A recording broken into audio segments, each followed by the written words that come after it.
This is your girl Yannick Taylor, aka Priestess, hostess of Conversations with the Priestess. Here's a preview of what you may hear on Conversations with the Priestess. We weren't meant for monogamy, let's be honest. Like, we have needs, let's be real. And communicating that, what you want, what you don't want, what sets up. Now this drink is brown, because I learned something. Since I'm older, I can't do brown liquor anymore. Also, I noticed since I started on hormone replacement therapy, HRT, in 2015, me and certain liquors don't match well.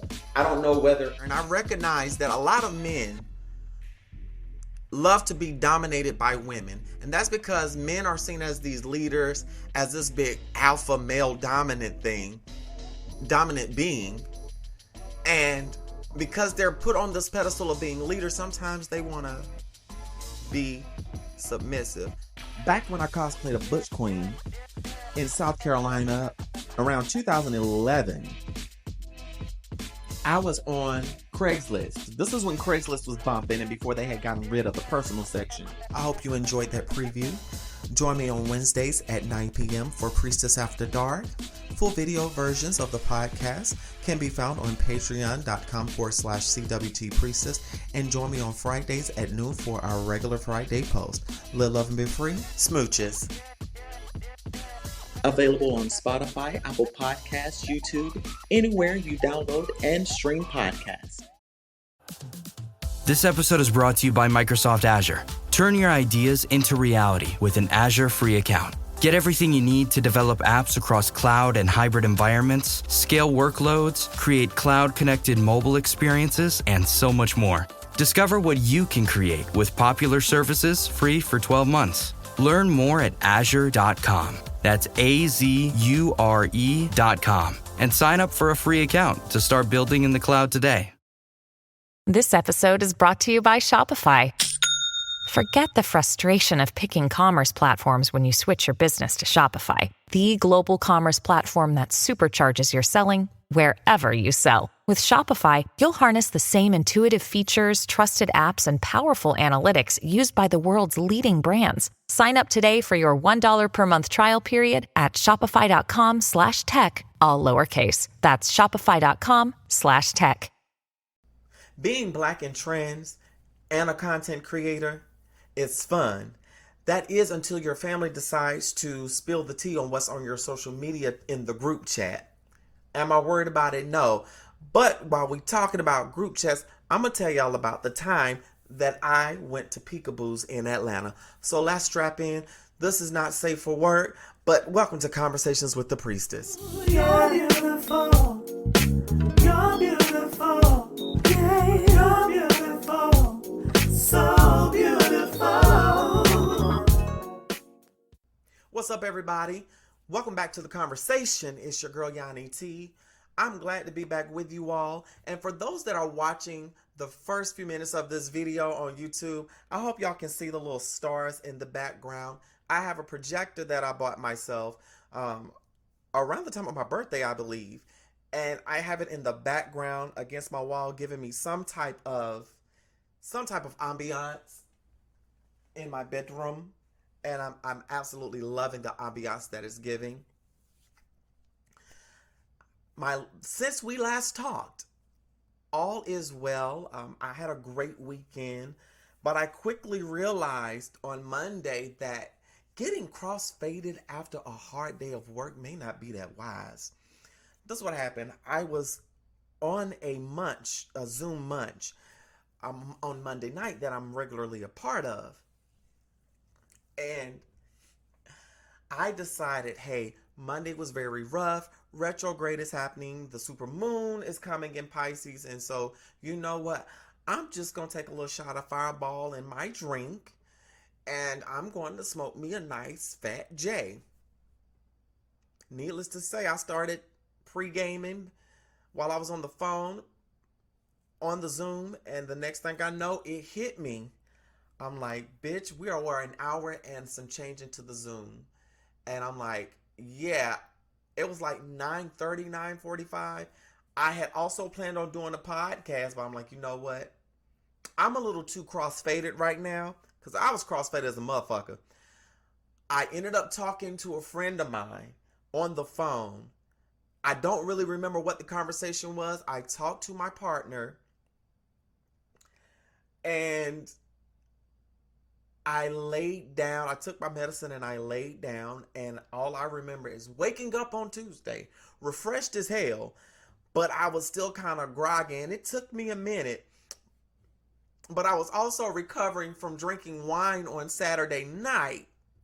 So it was a lot of recovery going on. So I realized that at the age of 37, girl, you can't be drinking like that no more. Your body can't handle that no more, okay? You are closer to 40 than you were 20. You can't do that no more, hon. You old. Sit your ass down.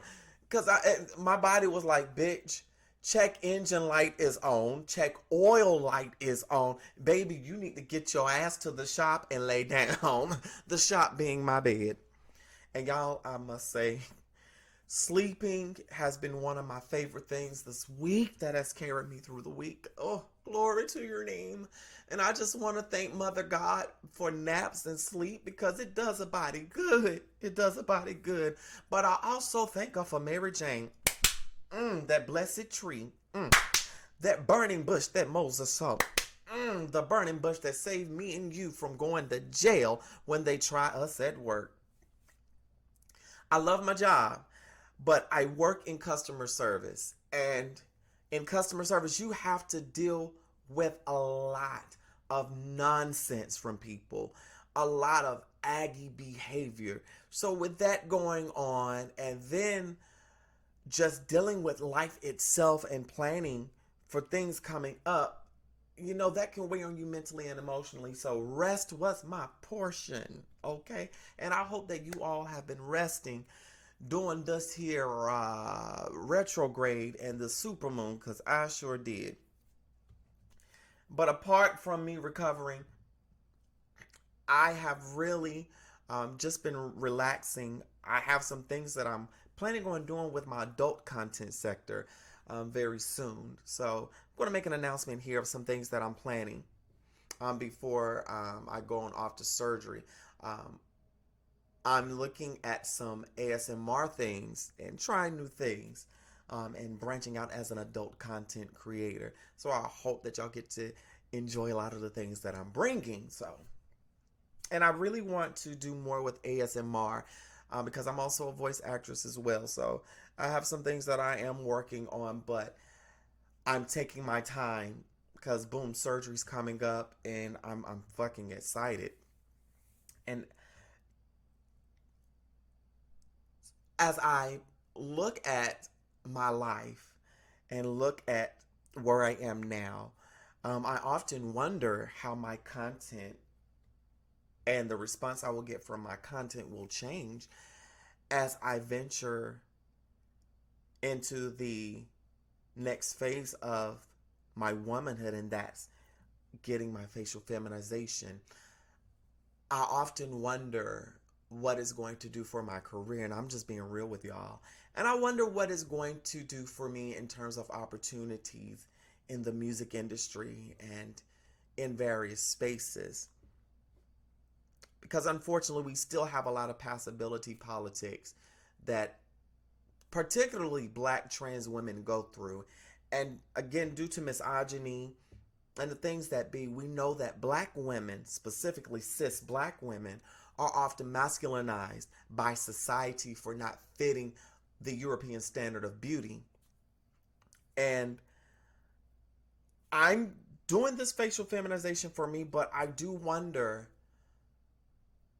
what my content is going to look like, what my following will be like after facial feminization. And it's not me being vain, but this is a legitimate concern. And if you're listening to this podcast or watching this video, to my fellow trans creators who have gotten facial feminization, I want y'all to share with me y'all experiences with after facial feminization. Of course, I'm going to keep y'all abreast and everything, so of how that goes. But I'm excited. But in my excitement, I've learned that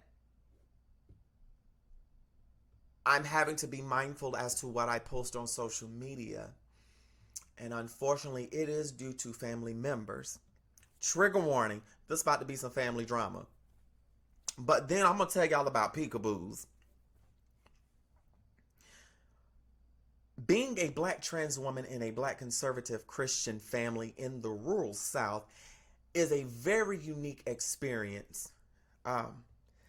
Being black, queer, and trans, you are under more scrutiny than your cishet cousins, cishet siblings. You come under more, sometimes even control of family members, or more abuse because of your gender identity, how you present yourself.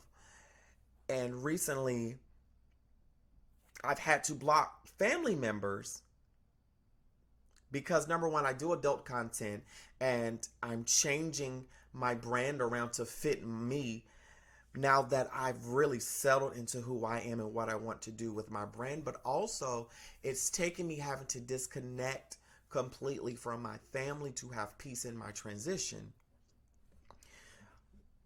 And this also that I'm going into is about the messiness that people do on social media, period. I have been an adult content creator since my early 20s, on and off. I got to a point to where I did do sex work for survival. And now I'm able to do it because I like it, but also to have an income, because if it don't make money, it don't make sense. However, a while back, I had this vlog series called Bath Time Confessions on the previous iteration of this YouTube channel.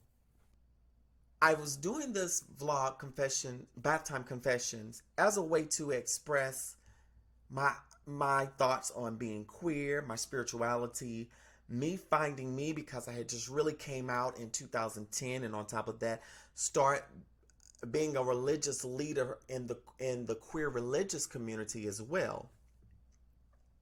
But I was also deconstructing and reevaluating my whole relationship with the divine as a queer person, and ultimately a trans person.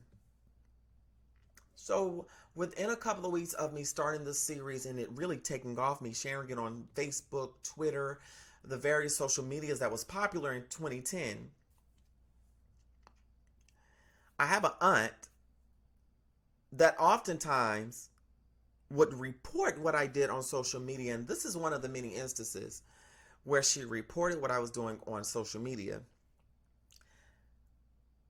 She calls my uncle one morning, and I just happened to wake up from my sleep and overhear this conversation.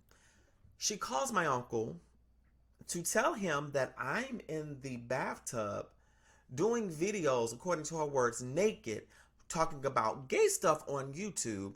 And I'm thinking to myself, why is she calling him, telling him that? Like, I'm grown. I was like 24, 25 at the time. I'm wondering, bitch, why are you messing with a grown-ass adult? Bitch, mind you some business. So needless to say, I get up and I'm getting ready to have my breakfast, get ready for my day, go to work or whatever it is that I had to do for that day. And my uncle calls me to the side and he says, yo, Auntie tells me that you've been doing videos naked in my bathtub. What you doing in my house? You on some freak shit? I'm like, no, I'm actually doing a vlog on YouTube called Bath Time Confessions. And if she really saw my channel, since she watched it, she would have told you that I'm showing nothing but chest up. I'm not even showing my nipples. Number two, I'm not cussing. I'm just talking about relationships in my life. Yes, I'm talking about being gay because I am gay. I was like, so really, why is y'all being messy about it? I'm grown. And I told my uncle, I said, you could have told her, mind your business. You're grown, or Yannick's grown. Why are you bugging? But no, instead of defending me, my uncle decided to confront me and make a big deal out of it. And his reasoning was being, which I get, you're doing it in my house. and I don't feel safe. I get it, but I assured him nobody's going to know where you're living at. I'm not giving out the address. They're only seeing the background. Most of the time, they're seeing a wall. No one is going to know where you live at by simply a wall unless they done been to your house. Like, dumb shit. And looking back on it, I realized that was more so about control and just black folks being messy. And one thing I hated about that is that my uncle sided with my aunt, which I'm telling you what I'm doing. Why, number one, why are you reporting what I'm doing on social media? And I've had an incident recently with the same aunt and another aunt that caused me to have to block them off of social media. And this is the stupid shit that us content creators go through sometimes, especially if we're queer and trans. We have family members that will share our stuff to be messy. And actually, you have some family members that make it their job to troll you on social media by hiding behind fake profiles. And I'm sharing this to see if anybody else has had to deal with this from toxic family members. I want to hear y'all's stories. So y'all inbox me or email me. The email is in the show notes. And it will be showing up on the screen if you're watching this video. Y'all email me and let me know what your experiences have been concerning family members and just wanting to be all up in your business. I've never really understood that, and not even just with family members, but with people, period. Some time ago, I got word that someone had been messy and decided to share some of my adult content to someone.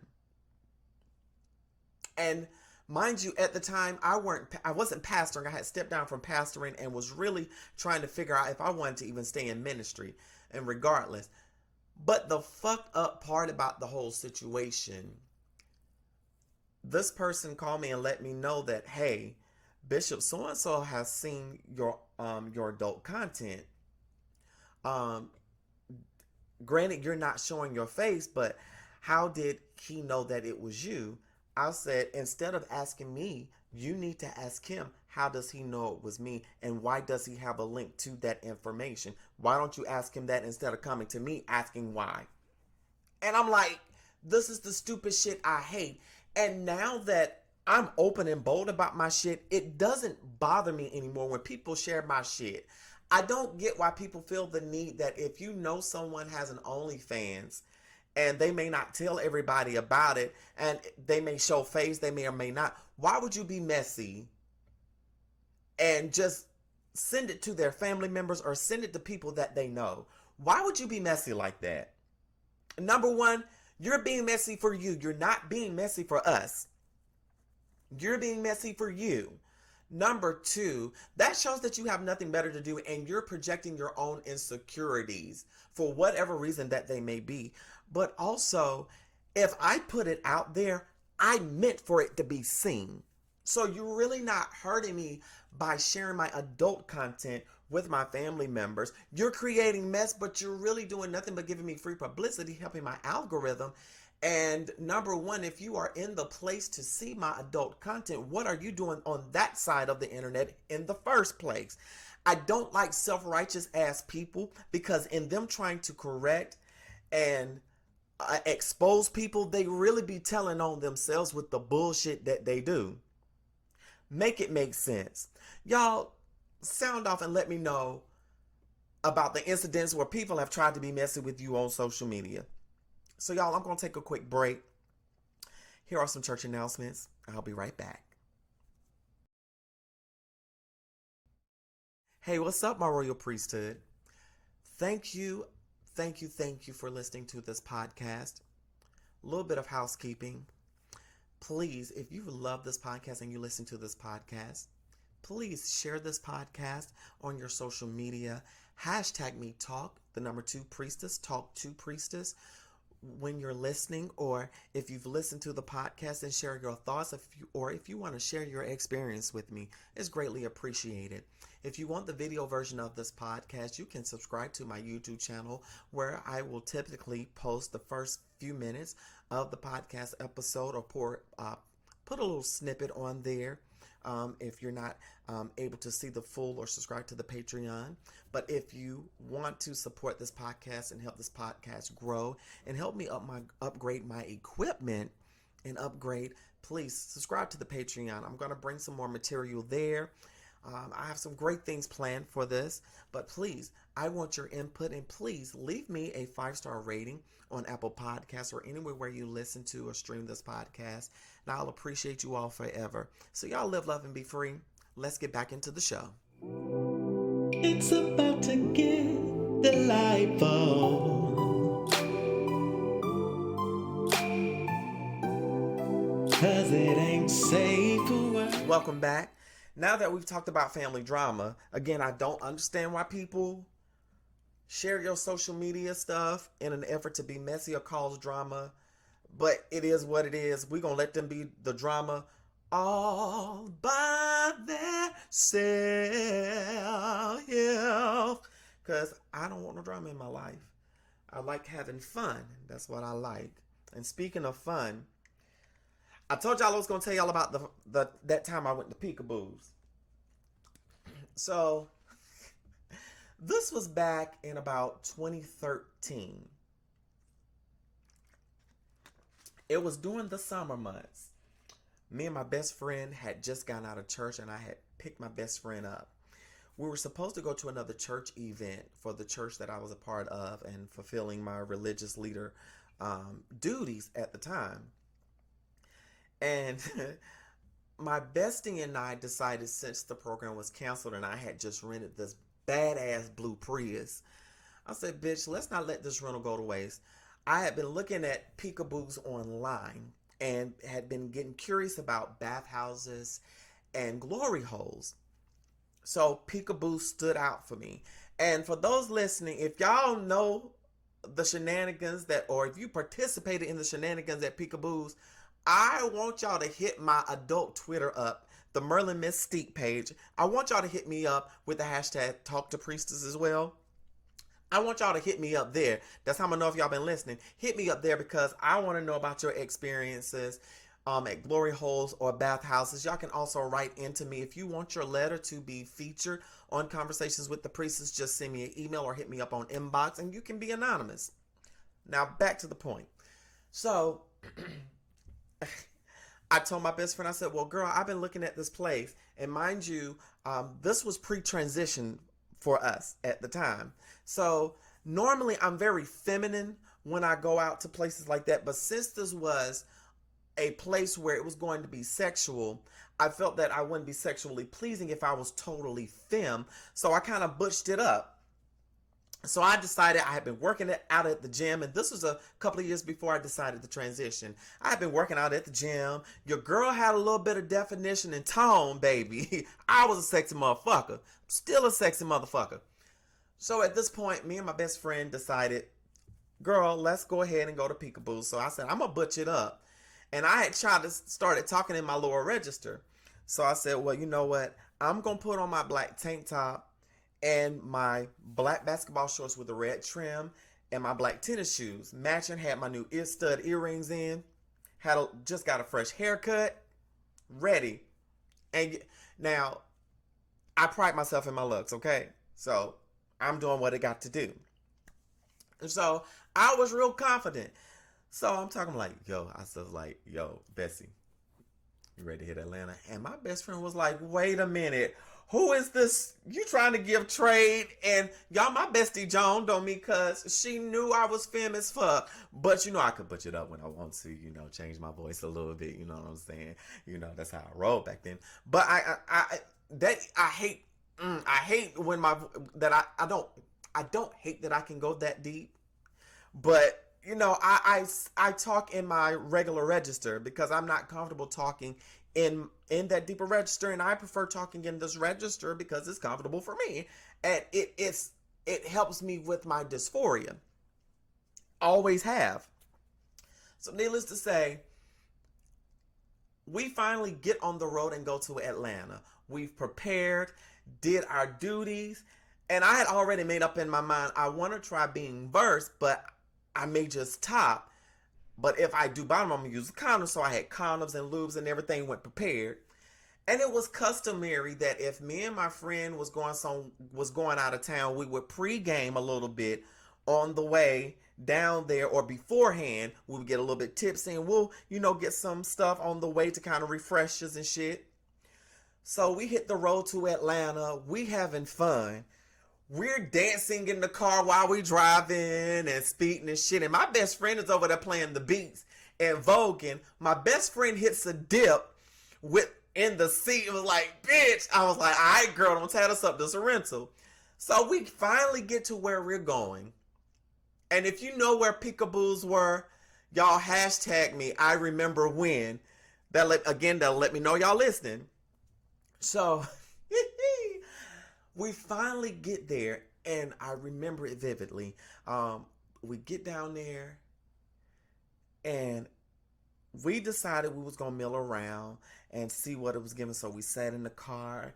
We drank a little bit of the Four Loko that we had gotten from the store and split it to kind of ease our nerves. And I had took a gas station pill at this point because I was curious as to how it would make me feel. A curious 25-year-old, 20-something, no.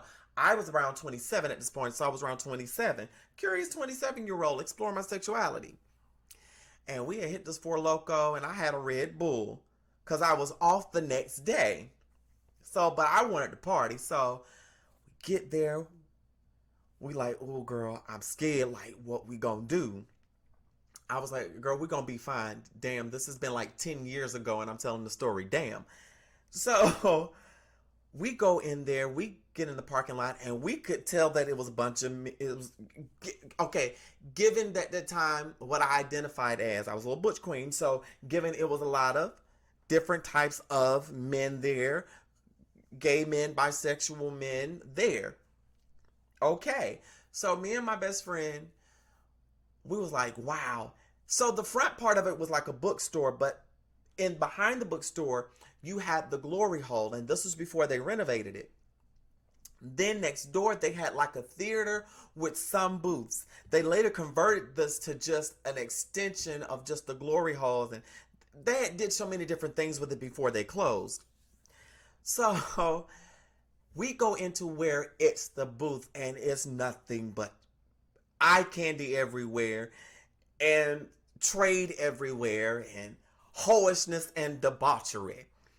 So we go around and we decide we just gonna separate. Girl, keep your phone on you in case something happen. We gonna be good. So we was given fake names. I believe my name was D'Angelo or either Lyric. It was something, maybe Angel D, one of my aliases that I used. And I forgot what my bestie used. So I'm like, yo, my name D'Angelo or whatever. I'm going to say with D'Angelo because I can't remember what I used. But I remember getting there. I'm being all trade. And this one dude looks at me and makes eyes with me to, come in a booth with him.